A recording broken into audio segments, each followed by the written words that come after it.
Clownvergence, Clownvergence. We're getting together to make the world better. Clownvergence, Clownvergence. We'll make you laugh and play. We'll take your blues away. Some of us know each other already. It's such a small world, but I was thinking a lot about this and thinking that we don't, and we all can't take for granted that we all know each other too. It feels like a small, tight community. It is, but the world is also large, and it's just such a.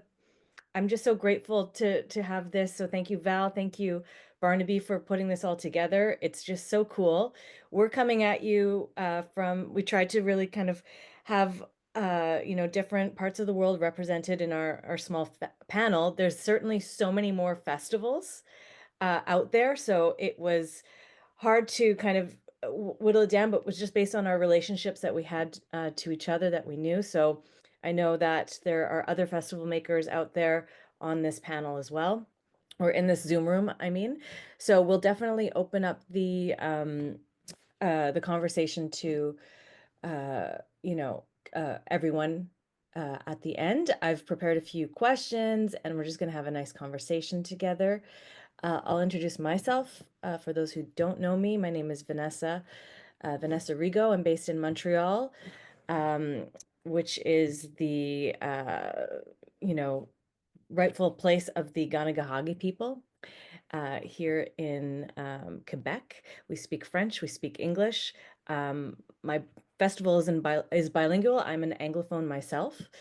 Um, and I'm in the middle. Actually, I'm at the end of my festival. I'm really tired right now. And we had a big night last night. Today we're ending it with another conversation in person. I was hoping to live stream it via Clown Spirit, but because of the French, English, online, in-person interpretation kind of stuff, it didn't work out. I will be posting those discussions on our YouTube page later as well. But all to say that I'm right in the middle of a festival, and it's kind of cool that we're literally clownverging in this Clownvergence. And so we thought, why not? Yes, we'll do another panel. So the chat is also open if anybody has any questions at any point. Let's use the chat. And that's that. I'm going to let each panelist kind of introduce themselves a little bit more about me before I pass the baton. Yeah, besides being the co-founder of the Montreal Clown Festival in 2016, I also work in as like a cultural mediator and project manager for a not-for-profit in digital media here in Montreal.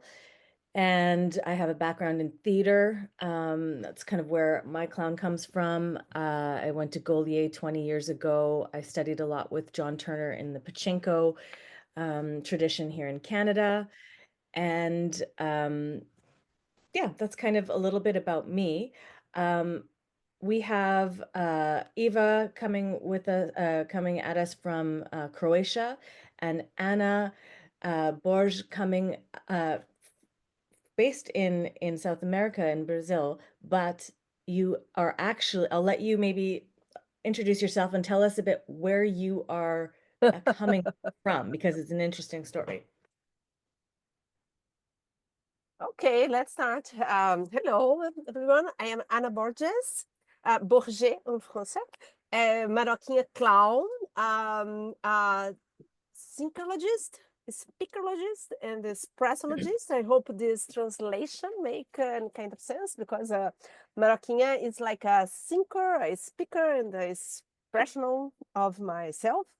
I'm an actress, a clown, a researcher in clowning and gender, a project manager, and one of the curators, and the international relation person and co-producer of Esse Monte de Mulher Palhaça, which is a Brazilian women's clowning festival that takes place in Rio each 2 years. It's a biennial festival. Rio de Janeiro is my hometown. Actually, I'm a kind of a digital nomad. I'm in Bahrain, just learning how to speak this better in English. in the Middle East. I'm in a journey with my husband. We are overlanding from Portugal to Singapore in a vintage motorhome as a vintage couple. And today we are here.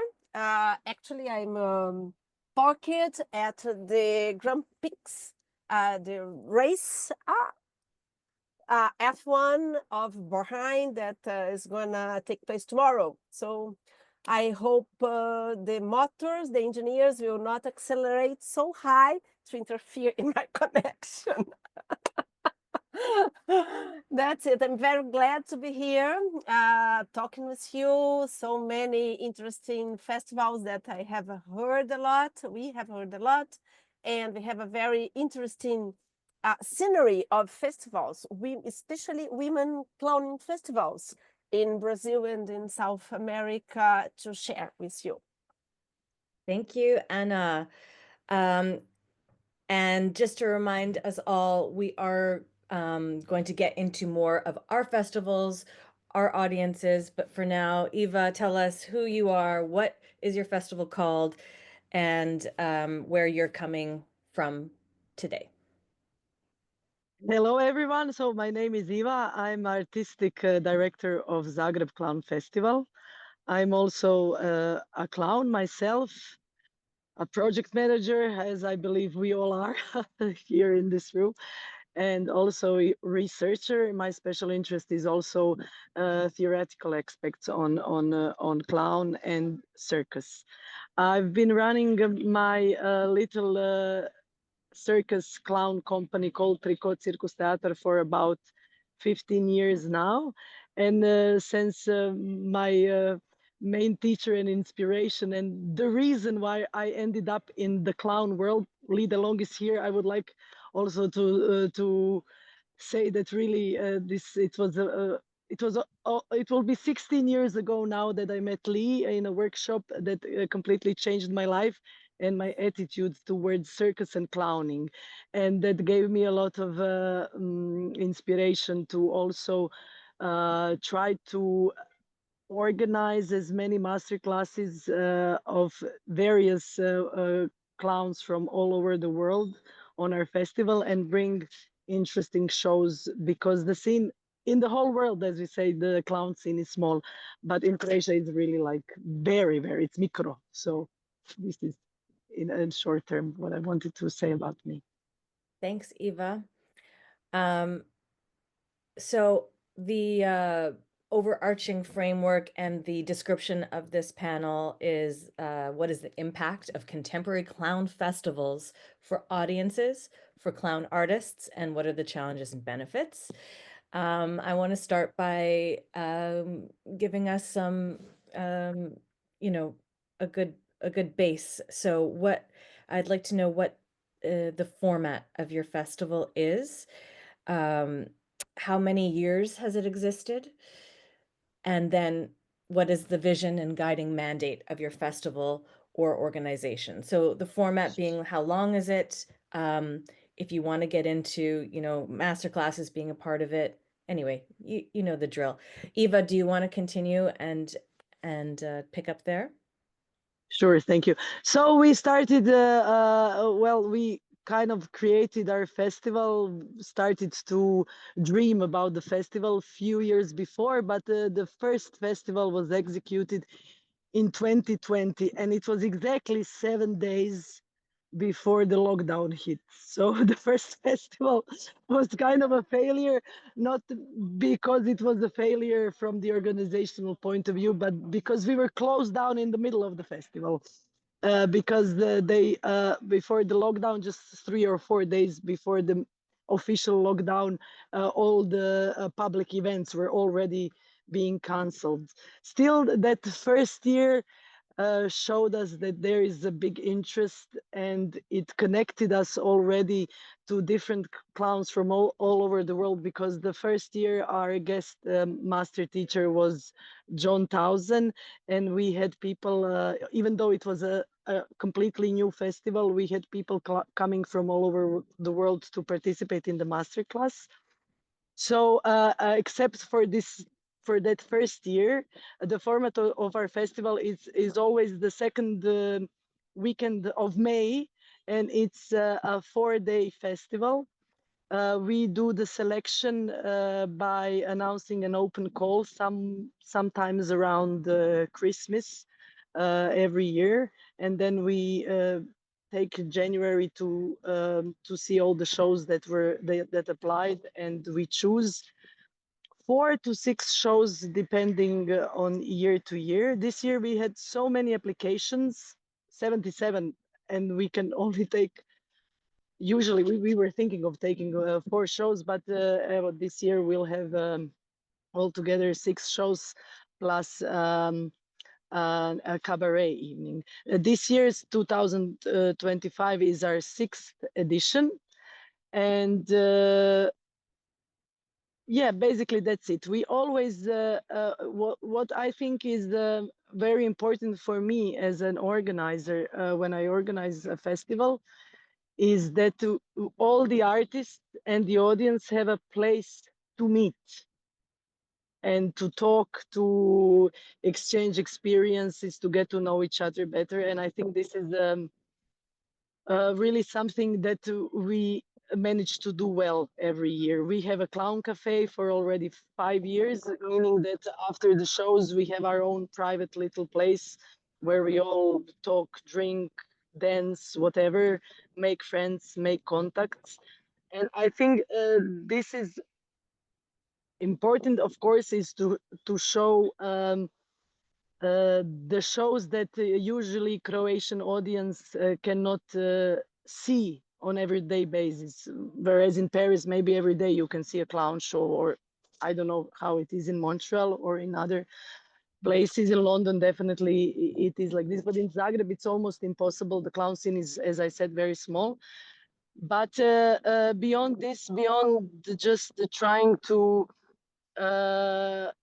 encourage Croatian audience to accept clown as something beyond just a kiddie clown or like a Ronald McDonald clown, to show them and to be able to offer them really good quality shows that are like completely in clown style. We also managed to include the whole region of Balkans to also come to our festival, either clowns who are interested in master classes, as I said, or just to see the shows from all around the world, which we usually don't have the opportunity to see so easily. And Eva, because it's all the region, there was a question in the chat. What languages are the festival? Is it primarily in English? Most of the shows are non-verbal shows. And the shows that we had up until now, if they used the spoken language, it was English. In Croatia, we are in a good situation because most of the people really speak English. So even for the master classes, we never even had to have a translator. So yeah, I don't know if this answers your question, but yeah. Yeah, great. I'm going to keep things moving because we're going to get more into the details. Anna, can you tell us about your festival, what the format is, how many years has it existed, and what is your vision and mandate? Okay, our format is a biennial one. We have the festival with 2 years, and it has been held since 2005. This year is supposed to be the 10th edition, and we are celebrating like the 20th year of the festival. And the festival emerged from the participation of the group Maria das Graças. This is the first Brazilian women clown group in Brazil. They participated in the Pepa Planas women's clowns in Andorra in 2003. And when the group come back from this event, they said, okay, we could do this here in Brazil. What do we have to do to make this happen? And so it started the process, and 2 years later, there was the first edition. I am directly involved in the organization of the festival since 2018. It means that next edition will be the fourth one.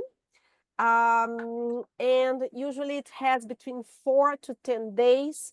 Usually depends on sponsor and support that we have, how far we can go. We always plan like something big for 10 days. And after when you have, exactly how much funds we will have available, we decide the final format and duration. The main vision and the mandate of the festival is to give visibility to the work of and to strengthen and empower female clowns in Brazil. The festival also was created because of this reason, because female clowns were not invited to participate in conventional festivals here. And they only participated when they were performing like in a group or with a male by their sides. They were never the protagonist of the scene. It was not never about them, the show. So this was also one of the motivations to create the festival here. And the festival came with this perspective to take women of this like secondary role in the scene of clowning and to open up this space for them, to perform, to exist, to have references, to can think about their own dramaturgy. And in some way look for an independent artistic way. So it is structured in 4 bases, like solo or group shows, cabarets of varieties shows with like small scenes up to 12 minutes. Then we also have always have like workshops and transversal discussions, panels with spaces for interactions between the participants and exchange. So, for example, we try to have them guested at the same place so they can have the interval and the nighttime, the breakfast time to interact between them. We don't have calls. Participants are invited directed from us, and we try to have like 30 to 40% of international participants in the festival. In this issue of visibility, we always try to bring curators from other national and international festivals. So we can support, these artists to have other doors opened for them. So many Brazilian clowns have been invited to other festivals around the world based on this exchange, interaction and network that they had the chance to create with curators from other events that were participating in our festival. That this would be something to Wow. Amazing. start the Oh, talk. yeah. So yours is the oldest festival right now of the 3 of us here represented, made in 2005, and you've been there since 2018. Nice. So for myself, the Clown Festival, the first edition was in 2016. It started small, of course, and then we did like one weekend, and now we're in our 8th year. We skipped 1 year. We did an online version in 2020, but then kind of changed times of years. Just every year you kind of learn a little bit more and adapt. So this year is the first time that we've done it over 2 weekends instead of 1. And so far I've liked it because it for sure I call it clown down, like you just crash, after a show of any kind. and a festival, you put so much energy into the whole year, and all of a sudden it's done. So I kind of liked having this first weekend and then a couple days to rest and to rebuild, and then coming back into it. Um, the eighth year, we did 8 days, and I did 8 events, tried to make that a theme. We did 6 shows, and 2 are panel discussions that I called the events to make it 8. What we've established that works for us is we do a signature cabaret, and that's where we are able to invite we did put an application out this year. Like you, Eva, it's like it's so crazy how many it's you just get so many applications, and there's only so many spots, but it's very clear that there's a need for, for performance opportunities, to say the least, and festivals really play that role. But we did 8 artists. It grew to 10 with an MC, and it for the first year this year is just like we had a lot of people. We're really building our audience, and so exciting. It's, we're making a gala cabaret. Tickets are a little bit more expensive, so it's kind of that vibe. And then we moved theaters for the first time too. We're expanding and trying new things. So we had some smaller theaters and more of like the central, like more like where people live neighborhoods, and cooler neighborhoods that like, where the cafes and shops are, instead of just like being downtown and there's not a lot around.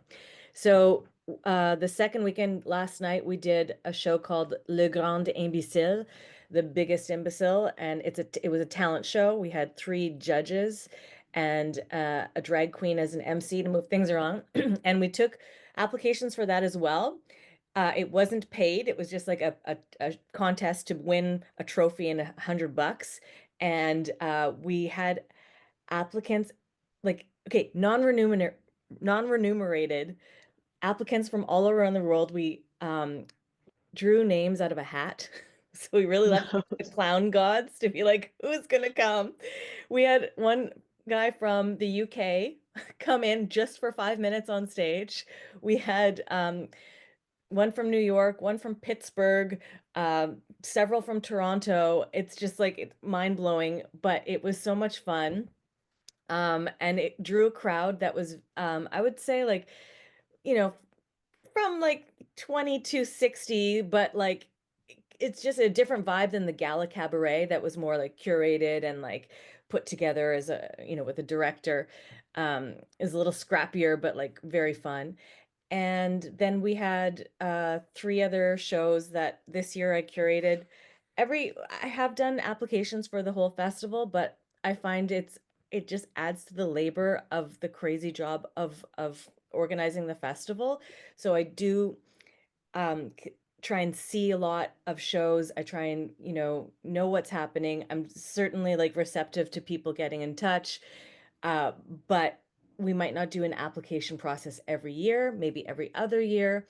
And then there's a backlog now of like, okay, what's going to work for our bilingual audience? We try and program a lot of physical as well. But here in Montreal, I really try and bridge the circus and the theater worlds, because we're a circus city.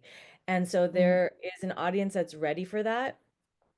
Because we're also a francophone city. Not only is there politics involved, but it's just important for me to also bridge English and French. So when you start to kind of check the boxes of like what you're looking for, it doesn't leave a lot of room left. And I'll say it like very kind of just, it doesn't leave a lot of opportunity left, unfortunately, in a sense. But the cabarets are where we try and give people opportunities. We did 2 workshops this year, and we're doing 2 panel discussions. So last week we did discussion 1, which was more about it was about transmissions and archiving, and how we pass down knowledge from, our legends, our elders, to the younger generation. And then today we're ending the festival with a discussion. And I I'm gonna see how that goes. Instead of like a big bang show to end, we're gonna like you guys, I just want to bring people together to give them opportunities and spaces to talk to each other, because it's like that metaphor a clown car, there seems to be just so much activity bursting. Everybody's giving workshops, but if they're not talking to each other, then they don't know what, the other side is doing. And anyway, it's just going to be a lovely time to kind of end the festival on that note. And the theme is risk taking, and it's provocatively named "Are Clowns Dangerous?" But because circus has a lot of risk involved, that they're like, we're on a high wire and whatnot, but clowns obviously take huge risks too. So it's going to be a lovely Yeah, conversation. different kind of risks. I was just sorry to interrupt, but I was last 2 days participating on a Peculiar Families Festival. It's a contemporary circus festival in Split, and we were talking exactly about this, the risks you take, and obviously the risks acrobats take are like they're obvious, you see them, but we don't talk about the risk of the clowns, and so it's important to talk about different kinds of risks there are, social risks, your personal boundaries, the risks are everywhere. Yeah, so it's interesting that you also just mentioned this now. Sorry for you in the interruption. No, not at all. I love it. I think it's nice to have a conversational flow as we get warmed up. Um, and we'll see if the questions are still pertinent. I wanted to quickly ask, what is, I mean, we've touched upon it already. How did you get involved? Is there an origin story if you want to share that? But what's the structure of the festival team? Who do you work with for support? And how much time do you put into it throughout the year? Anna, do you want to answer? You're on mute. Yeah. Okay, our team actually, the main team, curators, artist director, and production, we are 4 people. 3 that are involved in the selection of the shows and how it's going to work, and producer assistant that helps us from the very beginning in this structure. We have yours, this cabaret, this variety shows that is where we can put more women and have, the opportunity to have more people there. Why we don't have calls? I believe that this is a very important thing to talk about, because it's like the core of the festival. It's first, we don't want to judge the work of the women. Like this is good, this is bad.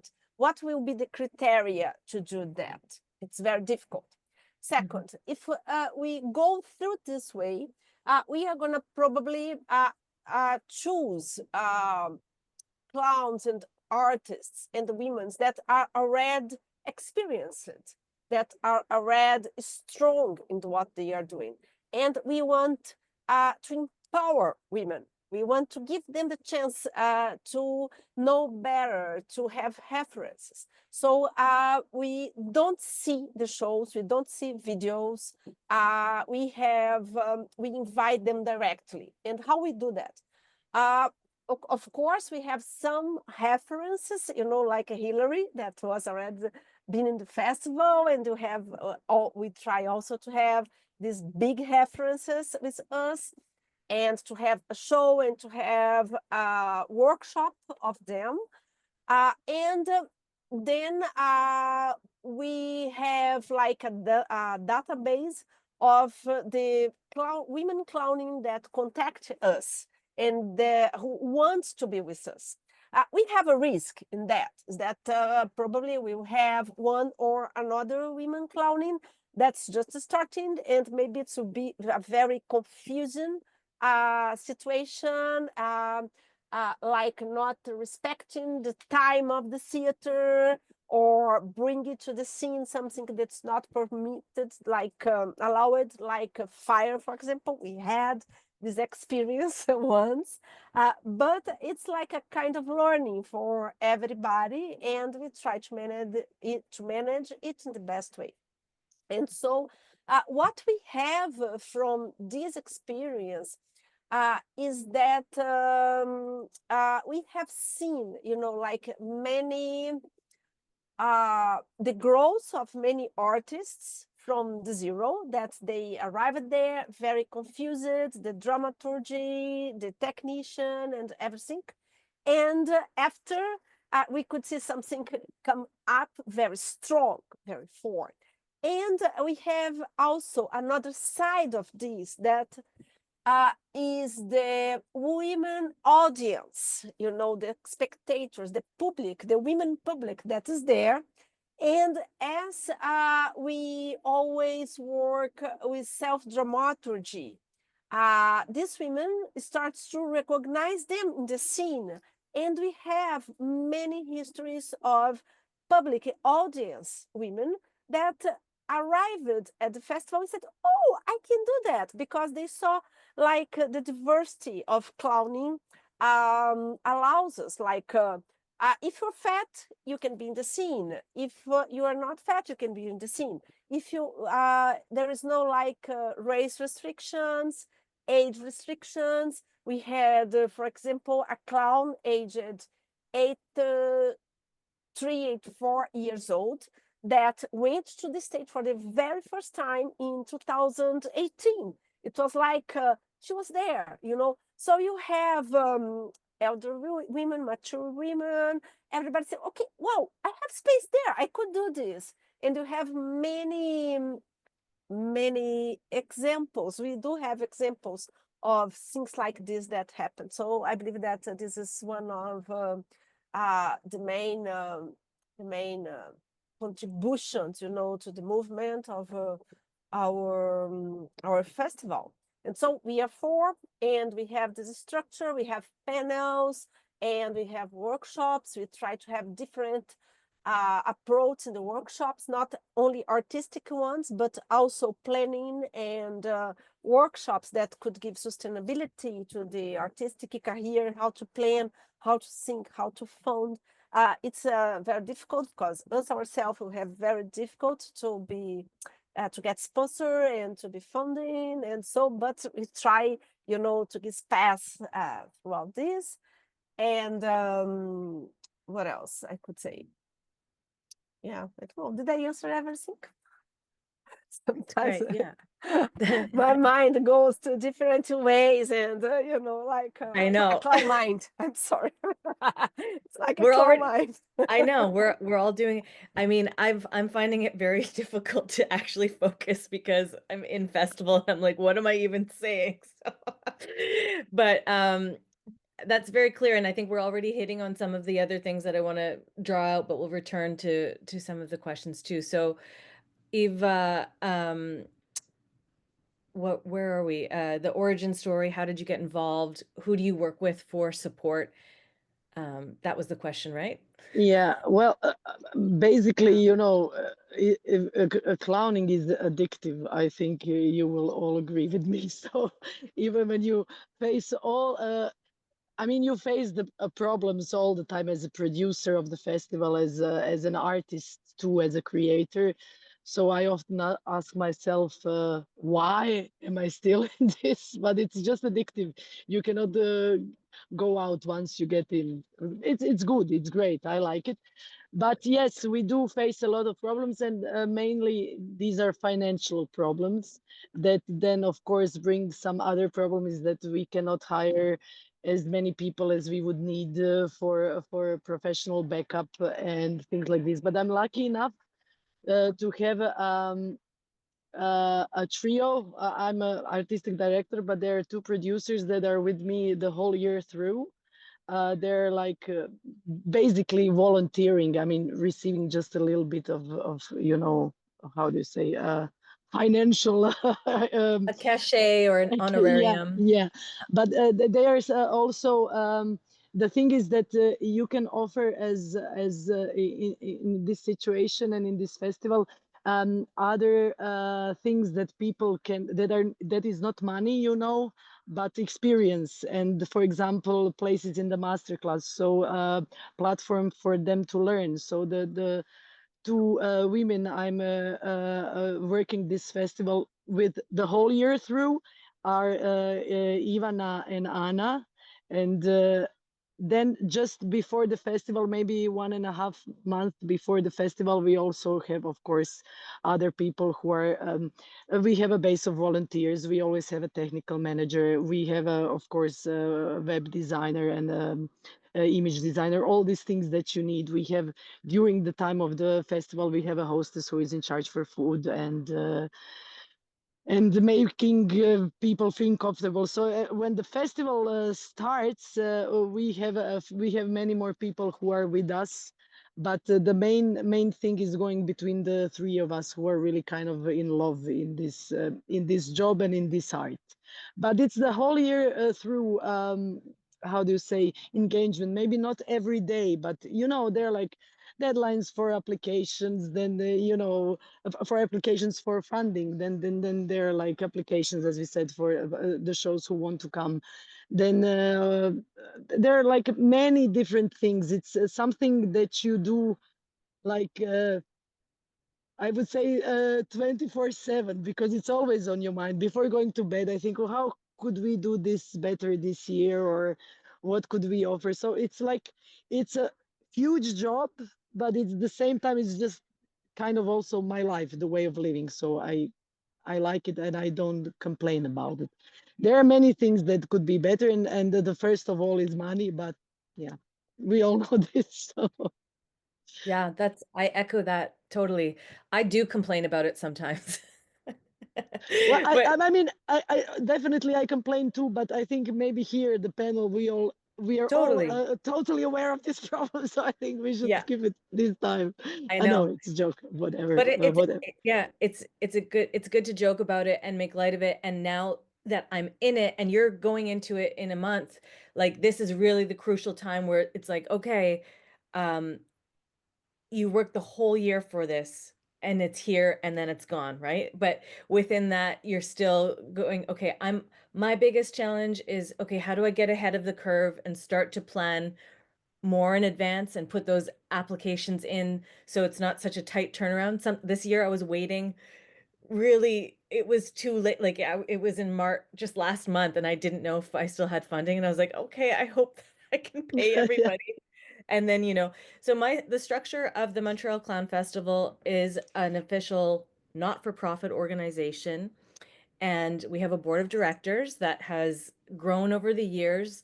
There was a question in the chat we can come back to a little bit later too, but was about somebody interested in starting their own festival. So what was the first year like?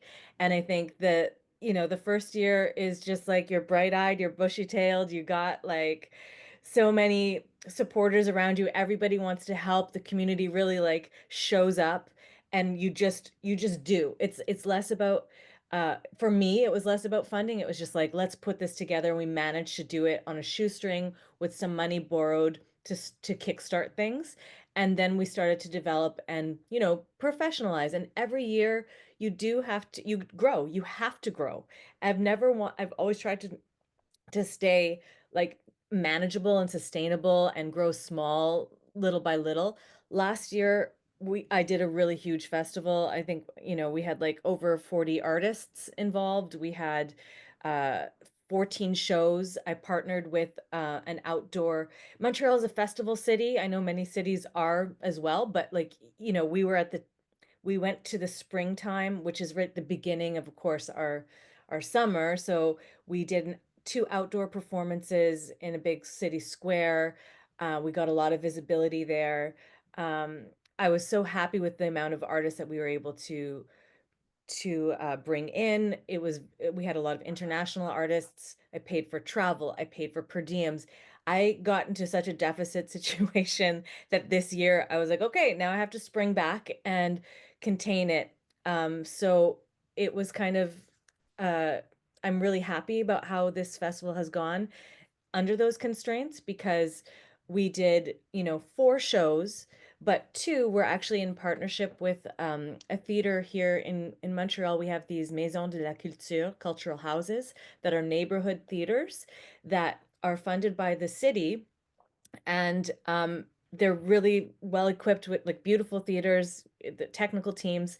And I found the artistic director of one of these cultural houses in my neighborhood where I live right here in this apartment is well, not the theater's not in my apartment, you know what I mean. It's just down the street, but he really loves clowns, and he was like, yeah, suggest me some things. So it's it's going to be another thing that I'm able to do, is that maybe program throughout the year, give him some names. It guarantees artists get paid, and then I get to say that this is part of our programming, and meanwhile the tickets are totally free.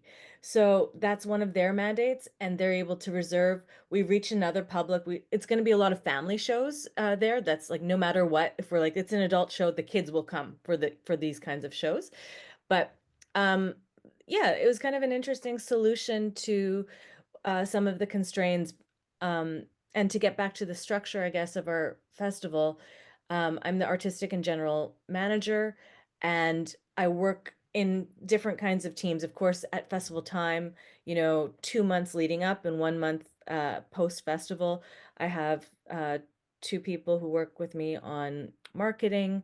We've really tried to put a lot of energy into that so that we reach people and we have nice branding and, like, your graphic design, website. I do the website updates. I do a lot of the extra things. I work with the artistic programming committee every year. Usually the last 2 years it's been with the director of the cabaret that we produce, and one of our board members who works for a big circus company. So I'm lucky to have that credibility of having these really experienced artistic directors from international circus companies that can come lend a hand, and that we decide together.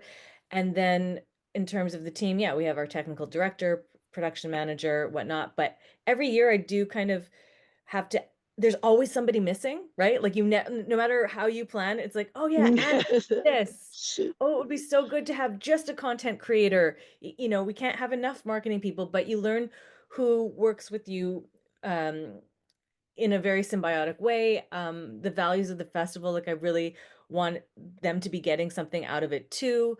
Paying myself sometimes works, sometimes doesn't. Like, there's a lot of challenges there, but it all depends on funding, like you said. And every year you just try and kind of build on the previous year's experience.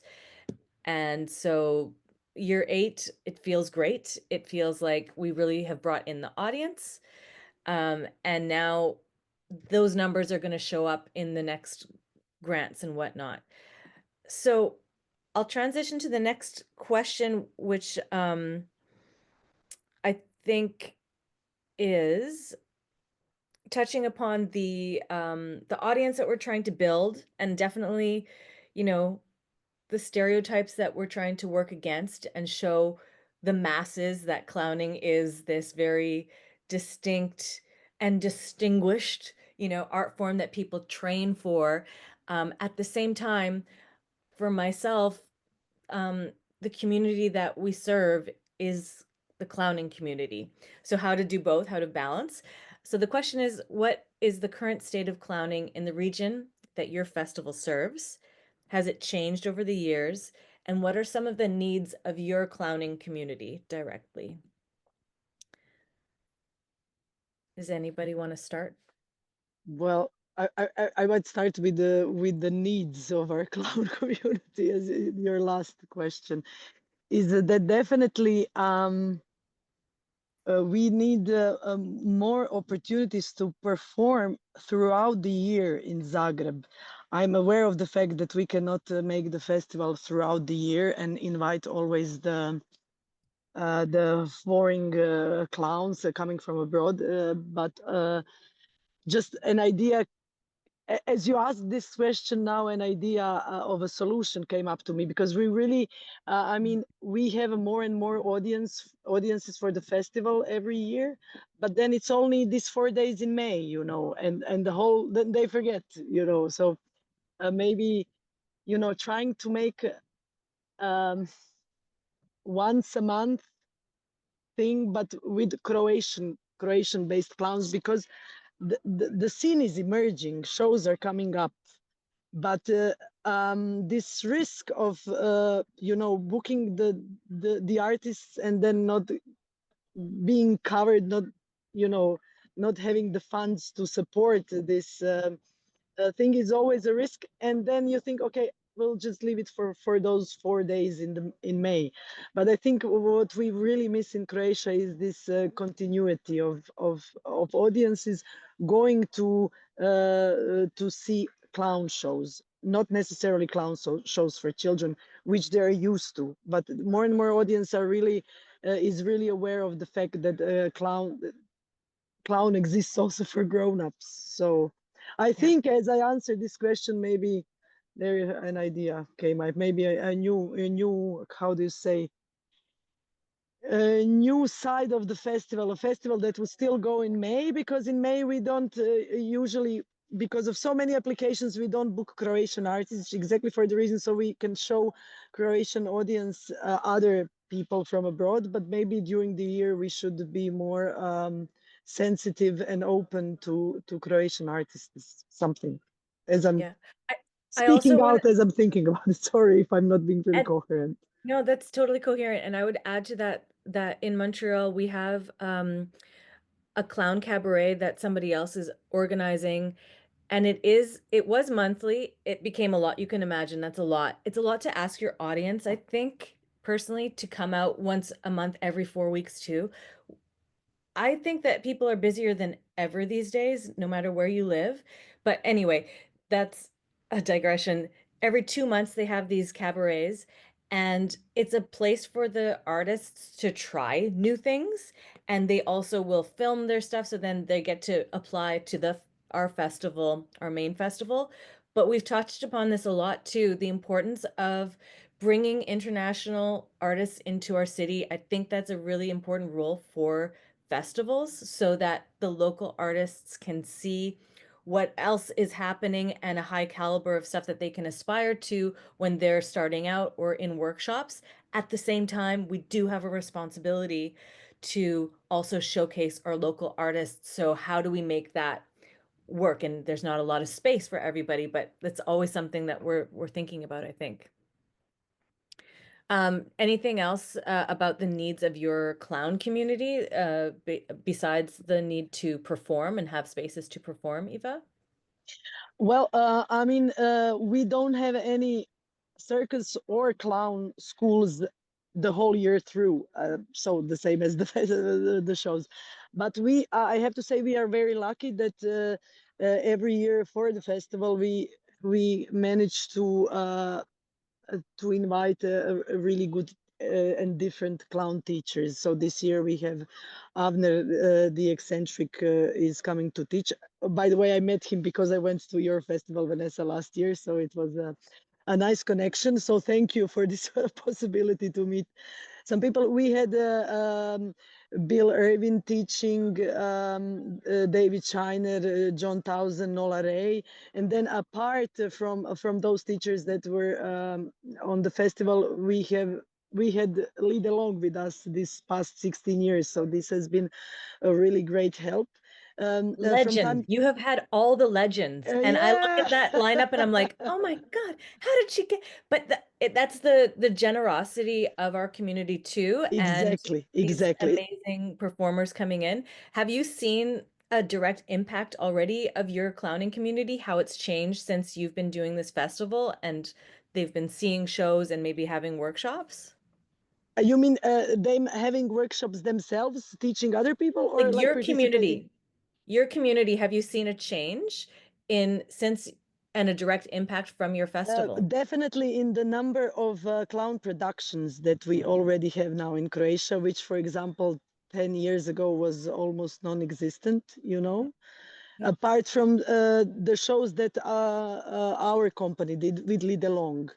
We had produced with Lee, I think, 6 shows that were like touring around the world and also touring Croatia. But as with the beginning of the festival, well, not only the festival. I would say surely there are other. I cannot take the credit for this, but in last 6 years, I feel that the production of clown shows has increased, and I would say I think it's okay to talk about quality too. We should all be free, of course, to do art, the kind of art we like and everything. But surely there are some shows that maybe it's very personal, maybe it's subjective. I mean, it can't be different, but you feel a certain expertise and certain artistic quality that maybe you didn't see 10 years ago or something. So I have a feeling that from this point of view, opening up the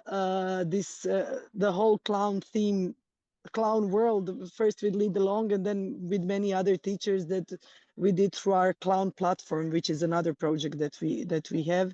And through the festival, I think that we have made an impact. Nice. What about you, Anna? What have From you, our end, yeah, go ahead. okay. From our end, I believe that it's a language that has grown a lot. And we see a number of female clowns emerging, groups, solo shows, new dramaturgies, and this is a very positive change that comes from the festival.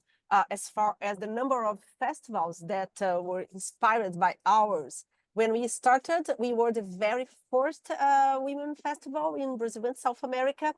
And from this initiative, we had like many others that come up. For example, at the very first edition, a group from the northeast of Brazil arrived and asked, "Oh, would you like to do the same festival there? Let's go there, and you could organize this festival there." And what the group did was, why we would leave Rio to do this there? You are there. You should do this there yourself. You should promote your art as an entrepreneur on this. So from this perspective of motivating other women, to go through this and to get the local movement connected, we inspired many festivals. Today, if I'm not wrong, we have more than at least 16 to 18 festivals in Brazil. And many of the South American festivals also started from this festival of women clowning. At the very beginning, we had so many difficulties to identify clownids in other South American countries like Mexico, Chile, Argentina, Colombia. And as we could identify them and bring them to this festival, they went back and they started the movement at their places. So I believe that this was a very strong influences.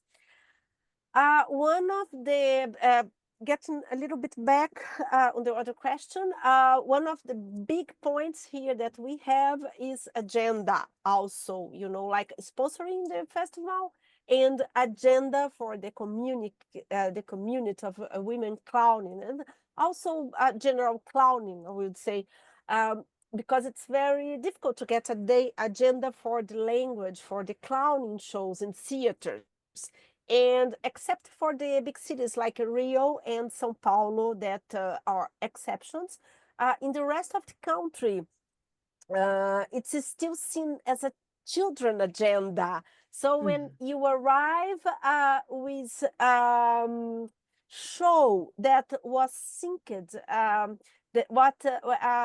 in which the dramaturgy, was built from the inside of the women, and you have shows that talk about violence, silence, bullying, motherhood, death, sexuality, existential crisis.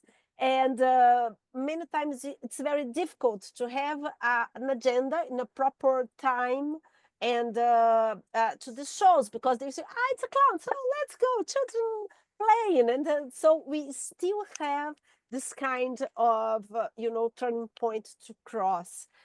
And I believe that dramaturgy, inspire and motivate clowning to think about their own dramaturgy, what they want to talk about what come from their very inside as an artist that they would like to speak out as a clown is another important change that we inspired as a festival.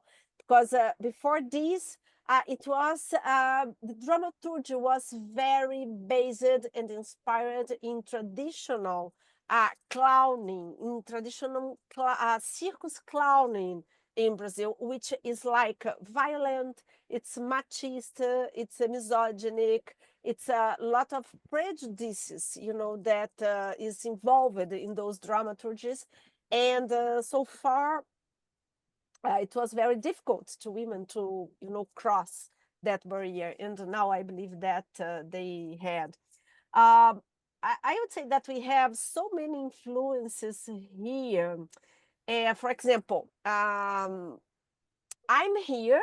I was contacted by you because an initiative that we had in 2018, we organized an academic panel, women that were engaged in academic research as master or PhD roles.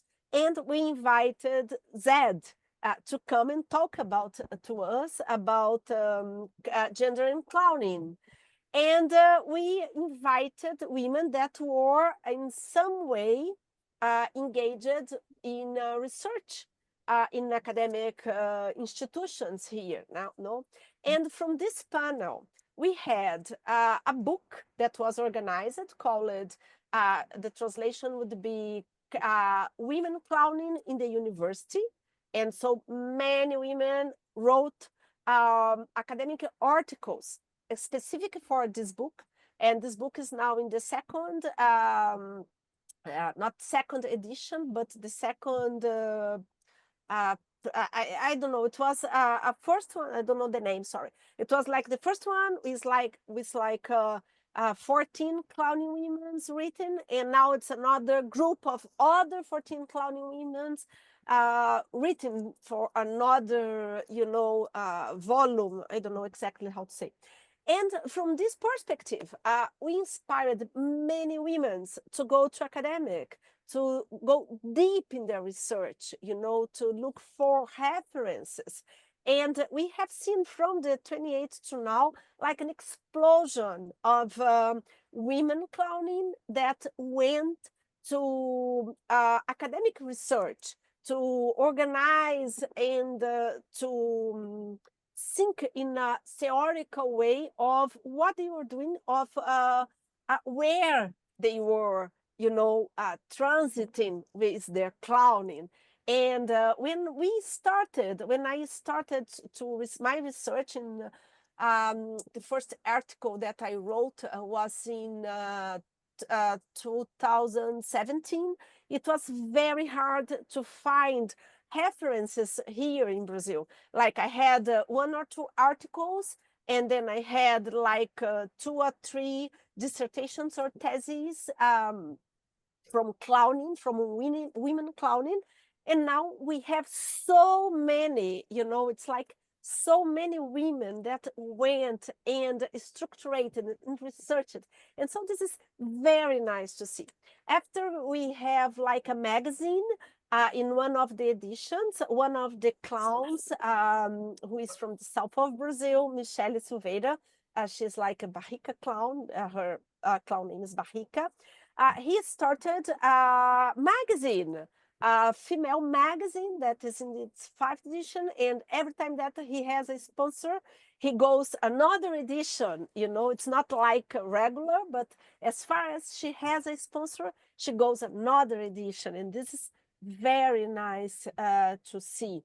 And so, as I said before, so many women that went from the audience to the stage and started to spoke out. We also influenced a lot, but a lot, the programming of several festivals in Brazil, because before, women were not invited for these shows, for these festivals, to be at these festivals, only if they were like in partnership with a man. And now so many old festivals before ours started to think in this gender base, like, okay, we have to have solo. So we influenced the clowning market, the clowning opportunities for so many women. And I believe that's it. Yeah, I believe that this is a little bit. If I get very motivated, I will speak for many time This is perfect. It's absolutely perfect. Yes. And I love how it's getting, the sun is going down in Croatia. Saudi Arabia is you're on the border there, Anna. What time is it? Here it's like 6 p.m., 6:10 p.m. Yeah, nice. And I'm starting the day here in Yeah. Montreal for those who have been joining. There's 3 festival artistic directors based at different parts of the world, and talking about our festivals. I know there's some questions in the chat, and I think we should talk for another 5 minutes collectively. I'll put another little question out there, but then maybe we can get more into the questions. And I think there's a lot of interest from people who want to know a bit more about the nuts and bolts of running a festival, where funding comes from, how much time it takes to plan. Can it be 6 months? Do you need a year? Where does funding come from? We can touch upon this in a little bit, but I do think it's important to say that it depends. You have to do your research. You have to take on little steps at a time. You should just do it. Follow your impulse, follow your instinct, use that clown, training, but then, be smart about it and start to take on a little bit more while building a team. I think teamwork is very, very important. And I myself co-founded the festival with a partner in the very beginning, and then she left after 4 years, and the festival, started to change in its vision and its path, and that's when it kind of started to deal more with a board of directors and get a little bit more professional. I have to do a lot of the boring work and, accounting and governance, and it's really challenging. And sometimes, I think all 3 of us on this panel, we all have experience in project management, as well as we're artists and theater artists. So it's important to work with people who know what they're doing professionally in terms of the development and the funding. Otherwise, you're not going to really progress. Like you do need to align yourself with people who know where and how. And I think you pick up people along the way. Did you know about this? That's true. Blah, Yes, blah, blah. definitely, yes. Yeah. And another thing that maybe is the kind of last question, because I had 3 kind of topics that were, we've all touched upon already, but some of the challenges, the biggest struggles and challenges of running a festival. Should we talk about money and finances, team, volunteers versus paid? And within that too, the artistic programming, what kind of challenges come up in that process? We've touched upon all of these things already. And then another question I wanted to talk about is like the importance of archives and what traces we're leaving behind. Anna, you kind of mentioned magazines and books. We all have our websites to build and maintain, but I think I would love everybody to, pop in the chat, the festivals. Alicia from Toronto just popped in her festival, What the Festival, WTF in Toronto, which is a new one. I think it's important to talk to each other. And Anna and I are meeting for the first time, but now we're connected. It's not going to be the last time. Eva and I met a few years ago when she came to the festival, or just last year in Yeah, Montreal. And there's so many more festivals out there and cultural workers that, like, that's how you align yourselves too, with like, oh, how much are you paying artists? Because we want to stay fair and in the same, but we have to look regionally too. What is the norm? So Alicia and I in Toronto, in Canada, it's like, what do you aspire to? She's just starting out, so you have a different structure, which is interesting. But I guess we're kind of at a point where, out of everything that I've mentioned, archives, challenges, programming, team and finances. Any last words for the people who want to know some more of the basics about the nuts and bolts of a festival? I don't know. Now you mentioned archives, and I was like, oh no, I'm really bad at this. So yeah, before we forget everything, lose everything, we should really. I mean, I mean, thank you for this. Well, yeah, I think we have to, because we are in our 6th year, so we did the first 5-year block, and I think one of the important thing is to archive those first 5 years. Definitely, definitely. I think all of us should think in that directions because we can't preserve those little moments on live on stage, but we can at least preserve who came, which shows performed, and things like this. I think that's very important. That's Yeah. very important, not to get completely. And maybe also just for like an inspiration to future generations. I don't know. I don't know. I think it's What we've started to do, I've hired a photographer for our shows and offered it to artists sometimes. If I have money, then I'll do it free. And it's another thing that I can offer the artists to have high quality photos of their shows, which is so important for artists.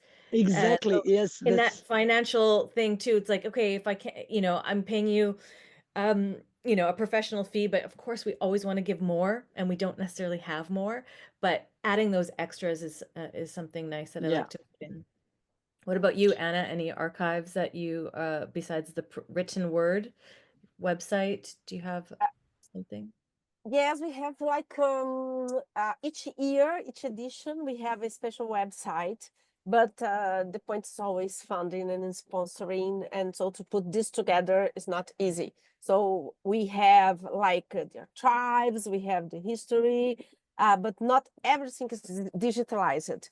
For every edition, we try to have like professional video and professional photos. We always have the money to pay the presence of this professional and to get the images and to have them. But usually, the money that was planned, to pay the post-production of this material, we have to use it to pay, other things that the money didn't come up. And so we have lots of material, but we don't, for example, for today, I asked her, okay, do we have like a video, a small video? And we don't have, like a nice video to present. They have like, we have like compilations of scenes, but done in not a very nice professional way to send like a proof of experience for some funding in Brazil. And so this is like, we have the material, we have like some experiences that are systematized, but not the whole experience, And Yeah. Our big, gap is funding, sponsor. For this year, for example, we have planned like, we always plan, like a 10 days festival with big names and so, and 2 weekends and workshops and nice shows and interactions and so. And we will be, at this point, we have already tried more than 15 funding possibilities that were opened here in Brazil, and we don't have a positive answer so far. And maybe we will make like a very small and local festival, Yeah. not to let it go like a blank one, like white. I don't know if there is this expression, but not to go without doing anything this year.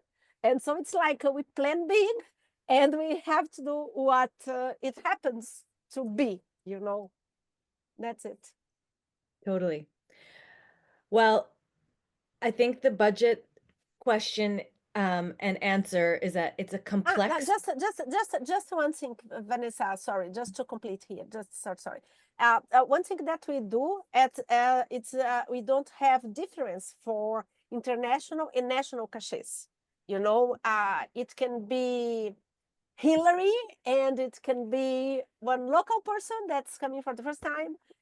We will pay the same cachet, the same payment, you know. So we don't have this difference between, and we talk about this with the persons before, and if it's okay for them and they can come in this basis, it's okay. So we try, you know, to be like flat, not make like pop stars, and try to feel people included in this movement. This is a very important thing to talk about, our strategies. Yeah. That's really cool. I like that. I'm going to invite everybody to turn on their cameras if you like, just to kind of end all together. Thank you so much for listening. There's certainly so many other avenues that we could go down, and like we all said, the three of us were like, we feel a little bit chaotic, and please, if there's any clarifying questions or anything further that you want to go into that we could discuss as a group, or any burning questions, put up your hand. I would just like to say something as an audience member of Pagliacce Festival. I'm very sorry that Martina was not here with us, but I would just like to share my experience to say that I was visiting Torino's Il Pagliacce Festival for the first time last year. It's all women's festival organized by women teachers and only women performing. And it was, as if I'm correct, also 4 days in a very nice small circus tent. A really nice experience, really well organized for. So I'm not trying to make a commercial for them or anything. It's just, I'm sorry she was not with us. So I just would like to say as a visitor that it was a great festival too. It was in October.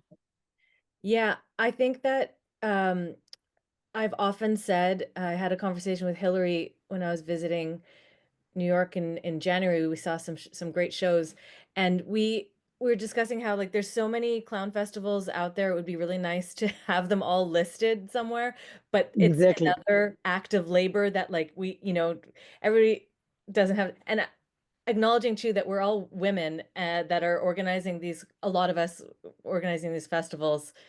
But Vanessa, you remember we started like a WhatsApp chat, ClownNet. Maybe we should just all get into this. That's It's true. how the group, like Anna and Martina and Yeah, and whoever's Alicia organizing and the whoever festival. is, yeah, exactly. Okay, So we'll get maybe it back will on then that. be a bit easier, faster. I don't know. Chikil, let's take a question. Hello, everybody. And hello, Anna. Wow, we met in Iquitos many years. Okay, yes, I love everything Yeah. about this because I live in Puerto Rico, and there's not a big community. There are people that do festival. There's a circus busking festival. But about clowning, I'm trying to open a new space. And thank you all for your good advice, because this year I came up this past year. I came up with a friend, and she's from Colombia, and I went to Clown Encuentro with her, Ilana Levy, and she was trying to explain a little bit about how to organize. And because in Puerto Rico also some of the theaters are expensive. Like, I didn't know, like, you need more than $5,000 or $10,000 just to separate the theater, and we are working towards that. And I was trying to understand, because I know some of the artists have their fees, and how well, I think it's different, which is each organization, like Anna said. Well, we try to be equally, in the expenses and everything, but just trying to learn, uh, because I didn't know, like, if I did it in the term, within 6 months, it will be too early, like it's too soon. I'm sorry. So yes, I'm explaining. So if I do something in Puerto Rico, everyone is invited. But just Yeah, let's go. but learning a little bit. I I want talked to to say Hilary that. yesterday. Sorry, I just wanted to say, as you said, now we can all come. I realize that it's also a good help in the budgeting is that many countries, Croatia is included, they get sponsored by the Ministry of Cultures to play outside of Croatia in a program of presenting, in my sense, Croatian culture. But this year we have guests from Switzerland who got funded for their trip by the Swiss embassy. It's only for the trip, but it's already a big help. So this is just a little tip. If you invite Oh, some, I'm not aware if all the countries have this possibility, but I've worked with Spanish artists who had this possibility. Swiss. I often go to different festivals and I get funded for my ticket by the oh, government. So it's good to ask them if they have this possibility. And the system is that you send them official invitation letter, and then they go to their governments or ministries of culture or whatever funds they have for presenting their local culture abroad.